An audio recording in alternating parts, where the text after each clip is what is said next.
The NRL 2015 season continued over the weekend with the West End Cup knockout semi-finals at Hanson Reserve and round 4 of the TEC Cup in Port Augusta.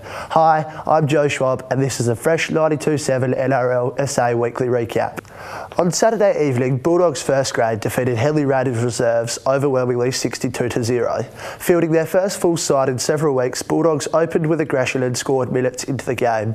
They continued to show relentless power and speed throughout the half, with impressive breakaway sprints from multiple players. Trailing 36-0 at the start of the second half, the undermanned Raiders opened up with a solid defence and blocked the Bulldogs' offence for the first 10 minutes. However, gaps started to show in the Raiders' line, and before long, Bulldogs started to hammer through and secured the win. West End man of the match was Patrick Andrei of the Bulldogs, who played a strong attacking game and scored 2 tries and 6 conversions. We're here with the West End knockout, where Bulldogs have defeated Henley Raiders 62-0. I'm here with West End man of the match, Paddy Giroux. Now, this is, I believe, your first win of the season as well. Yes, it was our first win of the season, and it was pretty good to get a win. Yeah. Now, I think also the last couple of games you guys have been playing, you haven't had numbers, but this game you have finally had that full side. Yeah, no, we've had a bit of a hand from another club, and yeah, no, so thanks to them Eels for helping us out and putting a full team on the field.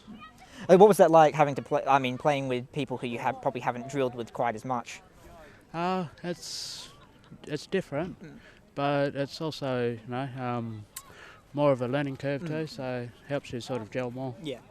In difficult situations. So yeah. Now, one other player who stood out to us was Michael Holland. But is there any other of the boys who have played a good game today? Yeah, I reckon Stephen Sargent. Mm-hmm.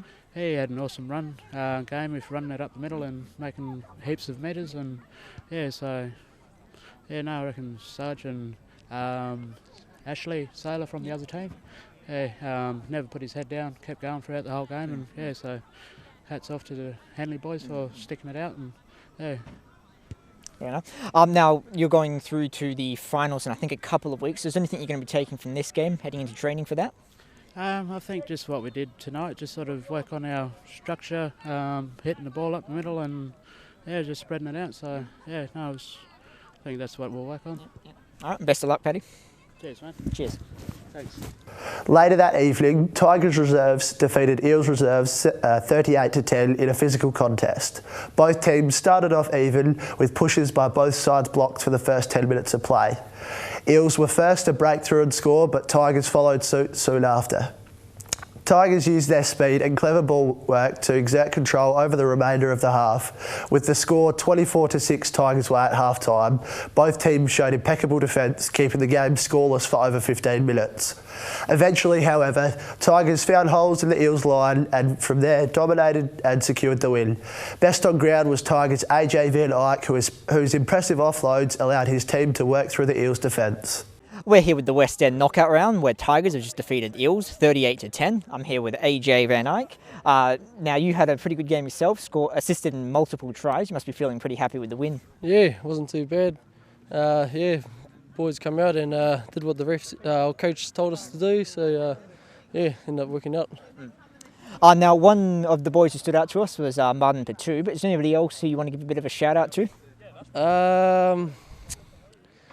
Oh, well, I think all the boys stood out today, tonight. Yeah, no, I haven't got one in particular, no, sorry. No worries. Now, something I noticed today was that you guys were setting up a fair few of your tries with some clever kicks. Is that something you guys have been working on? It's just something that we took advantage of, I think. We had the opportunity there, so we took advantage of that and, yeah, pulled it off. Worked out well for you. Yeah. Now, you also had quite a solid defence, so is that... has that been down to anything that you've been working on in training? Or? I think it's just something that we always try and work on, something that wins us games, and yeah. And lastly, is there anything that you guys have been going to be taking from this game heading into the next round that you're playing in, I think, in a couple of weeks? Yeah, I'm not sure. Yeah, I think it was plenty of chat that helped us out a lot today. Yeah. And defence, chat and defence wins you a game, yeah, I reckon. Yeah, that's it. All right, cheers, AJ. Yeah, no worries.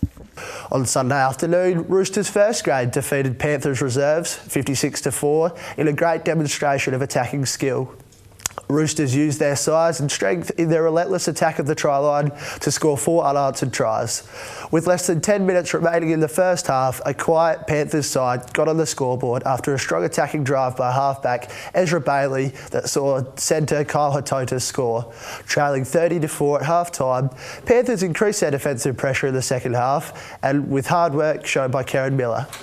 But too many unforced errors by the Panthers allowed the Roosters to capitalise on the scoreboard, which included an impressive 30-metre dash and subsequent try by Hohepa Jackson that extended the Roosters' lead.